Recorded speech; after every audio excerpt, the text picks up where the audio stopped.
Lately, I've been seeing so many cute holiday pillows online, but I couldn't get rid of the feeling that I could remake them myself for less money and with things I already have lying around the house. So come along with me for my second Vlogmas crafty video as I make 2 DIY vintage-inspired pillows for some more Christmas decor.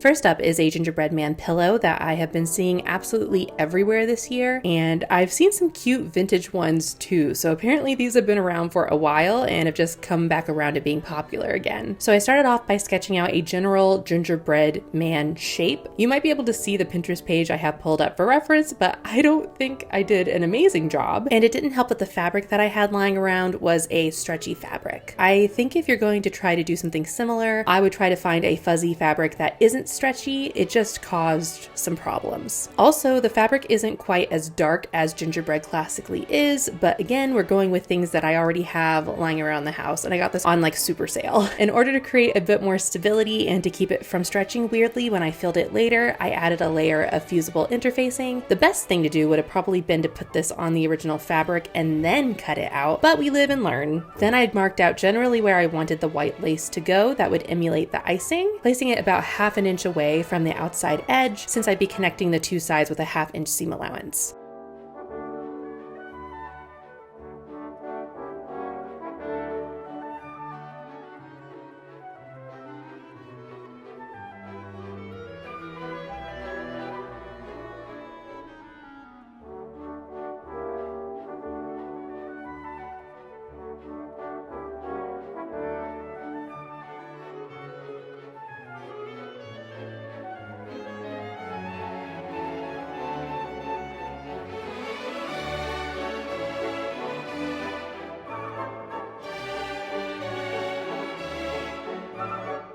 I think this lace trim was the perfect option as it adds a good bit of visual interest. It feels very Christmassy, but it also definitely gives off icing vibes at the same time.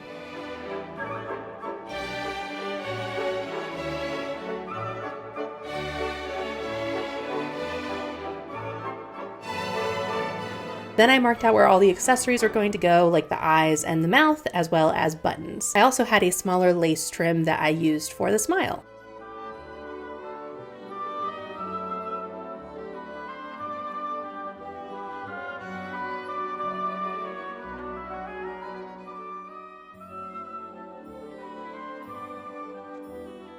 As I'm sure many crafters also have, I have a big container of leftover buttons and tried to match the sizes as best as I could and hand stitched those on. None of them are perfectly matched, but I kind of ended up liking this. I feel like it leans more towards that homemade vibe I'm going for because this is homemade.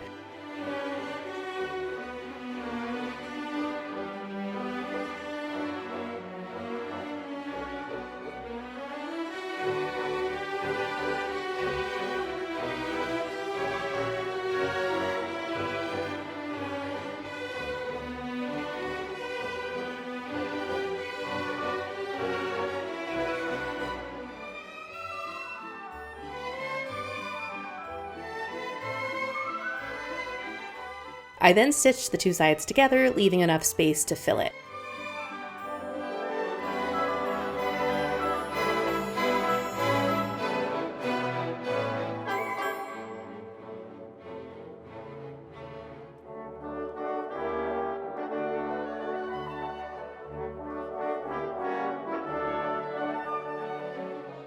Then I took my huge box of polyfill that I am slowly getting through, and I put the stuffing in. I tried not to overstuff it as I was already having some shape issues.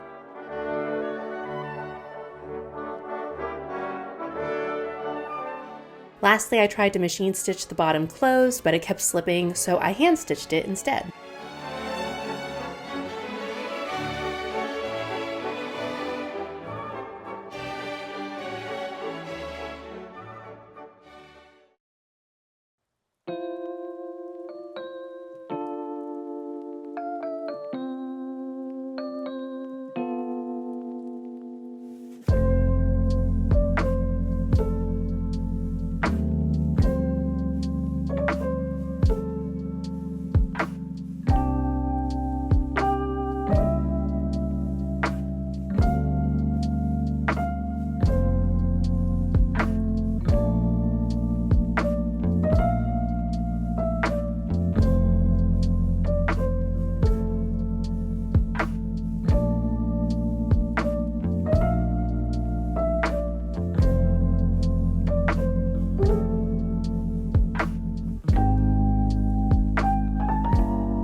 The second pillow is based off of, funnily enough, a John Darien Halloween pillow, which was like kind of a segmented skeleton pillow. In October, I actually wanted to remake this pillow, but I ran out of time, so we are instead going to do a Nutcracker version. This whole idea reminds me of some of those Victorian dolls with the bodies that were kind of broken up like this. So first off, of course, was to draw a general Nutcracker shape in the size I wanted, which was about 24 inches tall.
I hadn't decided whether to use my Nutcracker as just a reference or as actual pattern pieces, and I kind of ended up doing a mixture of both, but went mostly off of the measurements I'd made on the drawing.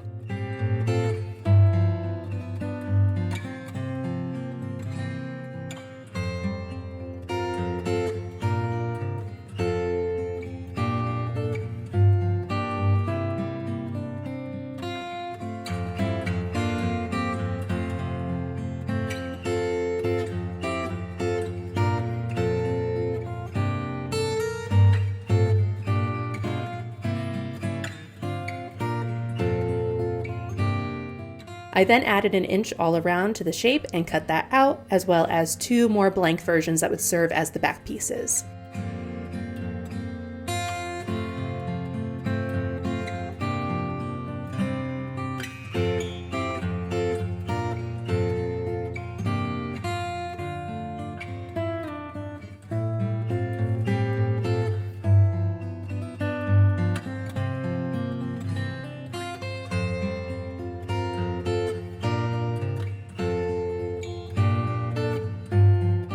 I remember someone on here, I think it was Sosteen, tried out different types of markers on fabric, and I remember her saying Sharpie was the best. However, don't quote me on that. I have not rewatched that video in a long time, which shows that I'm not even quite sure if it's the correct YouTuber. Sharpie still bled through on this particular fabric, but it is thrifted, so who knows what it's made of. And it definitely took some getting used to on how to handle it on the fabric. But I think as I went along, I got better and better at it. I also ended up ruining my cutting board, which is very old, so I don't really mind, and I kind of expected that to happen to some degree.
I had this beautiful trim left over from my Alicent gown, so I thought it would be perfect to add a bit of accessorizing and glam to this Nutcracker.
You're a little absent-minded spirit. No, I'm a large absent-minded spirit.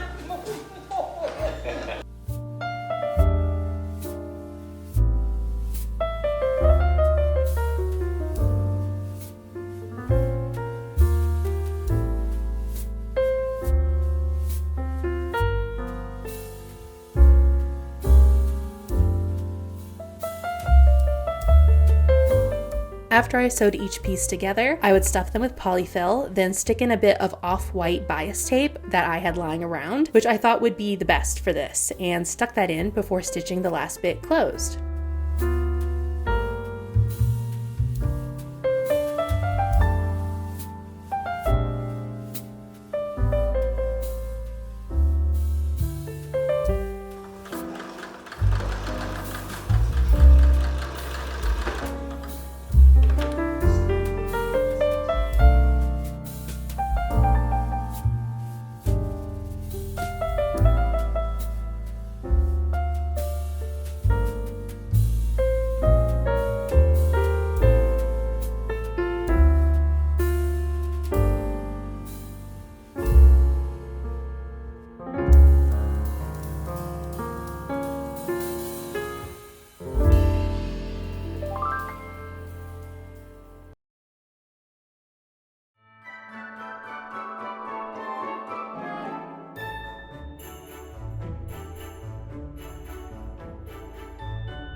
When stitching together the main torso part, I left 2 openings for the arms as well as just leaving the bottom edge completely open for the stuffing and the legs. With all the pieces before turning it inside out, I trimmed off the excess at every sharp angle and clipped any curves. Adding the legs and arms was definitely the hardest part of this because they did not want to stay, but with that, both of these pillows are done, and let me show you what they look like. Now, thanks to the stretching material, the gingerbread man became a little bit misshapen, and actually both my parents commented that they think he looks a little evil. I feel like maybe he looks a little derpy. Sorry for the millennial term, that's the only way I can explain it.